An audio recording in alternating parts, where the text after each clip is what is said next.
Bismillahirrahmanirrahim. Assalamualaikum warahmatullahi wabarakatuh. Alhamdulillah, alhamdulillah, wa ba'd, alhamdulillah, amma ba'du. Anak-anakku sekalian yang dirahmati oleh Allah Subhanahu wa taala, semoga kita semua dalam keadaan sehat dan tentu kita harus bersyukur kepada Allah Subhanahu wa taala terhadap nikmat sehat yang Allah berikan kepada kita. Langsung saja untuk pertemuan kali ini adalah kita akan training khutbah ataupun ceramah. Dan ini adalah merupakan salah satu kegiatan kaderisasi ulama. Jadi santri sekalian yang dirahmati Allah Subhanahu wa taala, perlu teman-teman ketahui, santri-santri semua ketahui, berbicara ataupun kemampuan bicara atau bahasa gampangnya itu ngomong ya. Ngomong itu enggak doang gitu. Jadi bicara itu enggak cuma sekedar bicara, tapi bicara itu bisa mempengaruhi seseorang. Bicara itu bisa menyebabkan orang itu melakukan perbuatan baik. Sebaliknya juga, bicara juga bisa menyebabkan orang untuk melakukan perbuatan buruk. Maka tentu kita di sini sebagai santri yang diberikan oleh Allah Subhanahu wa taala amanah untuk belajar menuntut ilmu agama, kemudian menyampaikan Islam ya. Ud'u ila sabili rabbika bil hikmah. Dengan apa? Menyerukan orang-orang di jalan Allah Subhanahu wa taala bil hikmah, tentu perlu yang namanya kemampuan atau ilmu berbicara. Maka di sini ada beberapa hal ya. Yang pertama, kita sebelum mempelajari berbicara atau retorika dakwah atau khutbah, teman-teman semuanya harus paham tentang apa pentingnya retorika dakwah.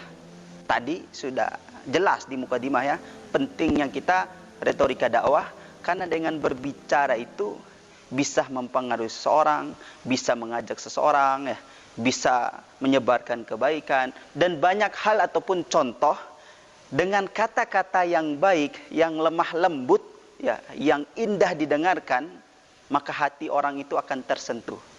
Kita mengajak seorang untuk berdakwah sholat, nggak bisa kita tiba-tiba ada orang lewat, ayo sholat. Kalau kamu nggak sholat, kafir, masuk neraka kamu. Nggak bisa. Ataupun kita belajar ilmu agama, kemudian tiba-tiba kita langsung nyampe, datang ke rumah gitu, panggil orang tuanya, Pak, Ibu, ini salah. Bapak, Ibu harus kayak gini, dalilnya ini, qala Allah Ta'ala, qala Rasul. Nggak bisa gitu juga. Ada tata caranya dan adab dalam berbicara. Maka pentingnya beretorika dakwah, berbicara, kita harus ketahui bersama. Salah satunya yang pertama adalah dengan kita mampu berbicara dengan baik, retorika dakwah yang baik, kita bisa menjelaskan sesuatu yang rumit terkait kebenaran, terkait yang kebaikan, itu akan mudah dipahami seseorang.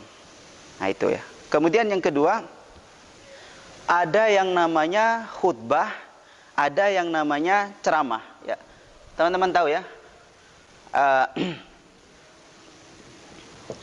Ada yang namanya khutbah, ada yang namanya ceramah. Nah, jadi dua hal ini tidak sama ya. Ini tulisannya bisa dilihat ya. Oke, jelas. Jadi ada dua metode yang khutbah sama ceramah. Khutbah dan ceramah tidak sama teman-teman ya. Jadi khutbah itu, jadi harus tahu dulu, khutbah itu ada rukunnya. Sedangkan ceramah ada intonasinya. Ya, dicatat ya ini. Khutbah pertama memiliki yang namanya rukun. Sedangkan ceramah ada cara ataupun intonasinya. Nah, teman-teman dicatat, diperhatikan. Khutbah itu memiliki rukun, sedangkan ceramah itu ada intonasinya. Rukun khutbah, apa itu? Rukun khutbah yang pertama, teman-teman harus perhatikan. Ini beda ya, ketika antum berdakwah, ada yang mungkin keahliannya di khutbah, ada yang mungkin keahliannya di ceramah gitu. Jadi jangan antum samakan ketika ceramah sama khutbah. Yang pertama gini, khutbah, rukun khutbah yang pertama, yaitu bersyukur kepada Allah. Ini nih, saya catat. Rukun khutbah.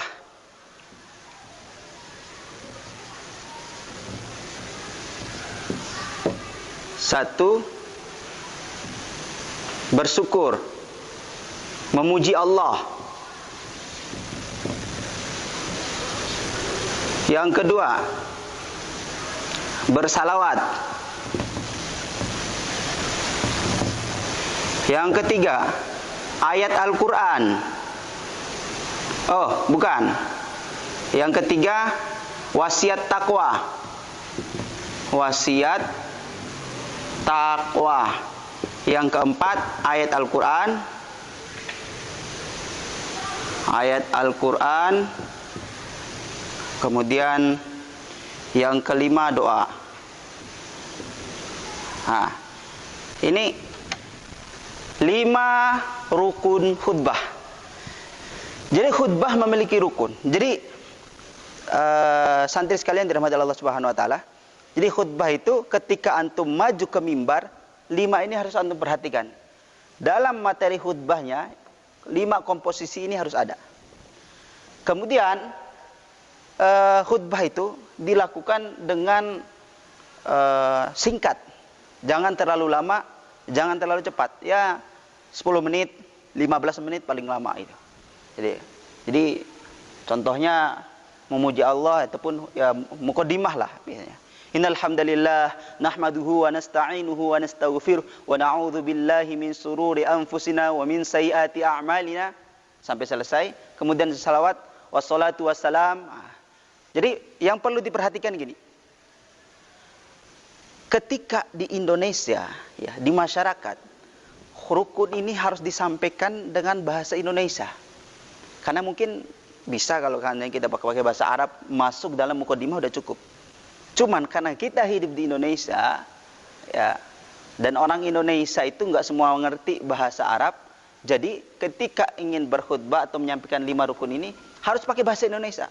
Kalau pakai bahasa Arab dan jamaahnya tidak ngerti, nanti antum akan ditanyakan nanti. Bahkan antum akan dibilang, ini kenapa Ustadz nih? Kok seperti ini? Jadi harus pakai ini. Contoh nih, setelah muqaddimah, pertama-tama mari kita bersyukur kepada Allah Subhanahu wa taala yang telah memberikan nikmat, yang telah memberikan berbagai macam kelebihan kepada kita, maka kita bersyukur kepada Allah Subhanahu wa taala.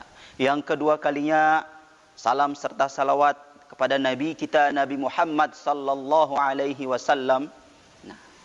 Dan juga ada yang namanya dalam teori retorika dakwah ketika berkhutbah itu bagaimana mimik wajah dan pandangan. Pandangan dulu ya. Nanti kita bahas setelah inilah. Kita bahas setelah ini ya. Kemudian yang keempat wasiat takwa, yang ketiga wasiat takwa. Kemudian yang selanjutnya khatib berwasiat umumnya khususnya kepada jamaah dan umumnya kepada jamaah dan khususnya kepada khatib agar senantiasa meningkatkan kualitas takwa kepada Allah Subhanahu wa taala. Kemudian yang keempat ayat suci Al-Qur'an, maksudnya mengutip ayat suci Al-Qur'an. Qala Allah taala fi kitabihil tanzil, ya ayyuhalladzina amanu taqullaha haqqa tuqatih wa la tamutunna illa wa antum muslimun. Baru yang terakhir doa. Nanti ada juga nanti di khutbah kedua, ini nih, saya garis bawahi ya. Ini ada khutbah kedua. Khutbah kedua antum duduk sejenak, berdoa, kemudian naik untuk langsung doa. Langsung naik muqaddimah dulu, alhamdulillah, tsumma alhamdulillah ma ba'du. Setelah itu langsung disampaikan kepada jamaah sekalian, mari kita sama-sama berdoa kepada Allah Subhanahu wa taala. Innallaha wa malaikatahu yusholluna 'alan nabi ya ayyuhalladzina amanu shallu 'alaihi wa sallimu taslima. Itu khutbah. Nah ini setelah ini berkhutbah ya teman-teman. Nah, ini sudah diperhatikan. Kalau ini sudah diperhatikan, udah dilaksanakan, lima ini diperhatikan, tinggal latihan yang paling banyak. Latihan. Berulang-ulang. Berulang-ulang latihan, dan latihan terus. Perlu juga harus penampilan. Oke, syukron. Ini Ustaz hapus ya. Ustaz hapus. Oke.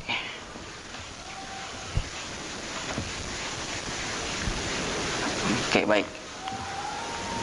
Rukun khutbah. Sekarang ceramah. Dan ini juga termasuk bagian dari khutbah juga. Intonasi.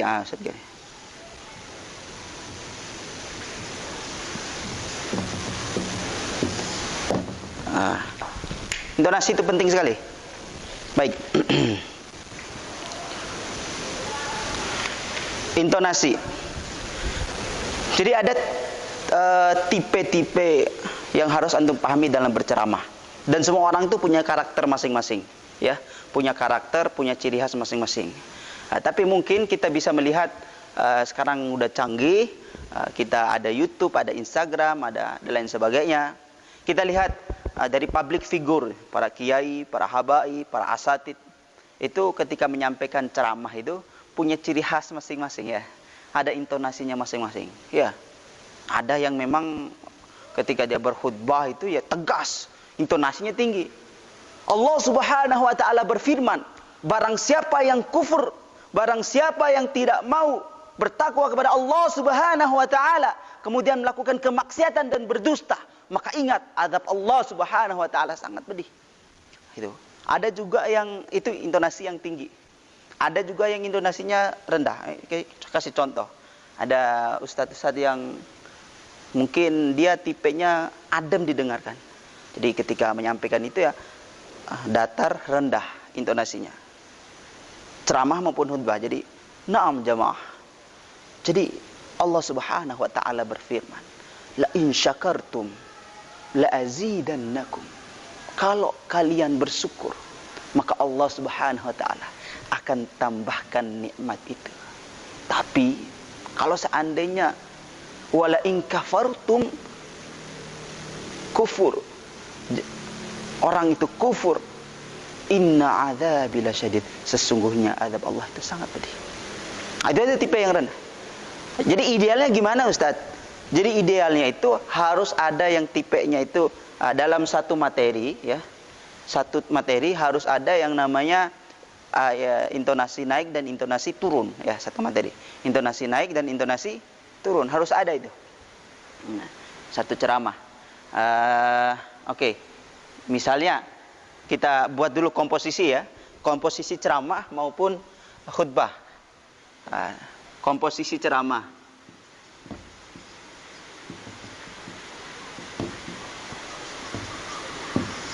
Komposisi ceramah. Pertama, pembukaan atau muqaddimah lah.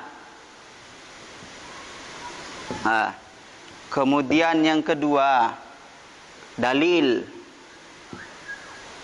Dalil atau isinya itu, ya, isi ya ada dalilnya. Kemudian yang ketiga, penjelasan dalil. Penjelasan dalil. Yang keempat, setelah penjelasan dalil, kisah berkaitan dengan dalil.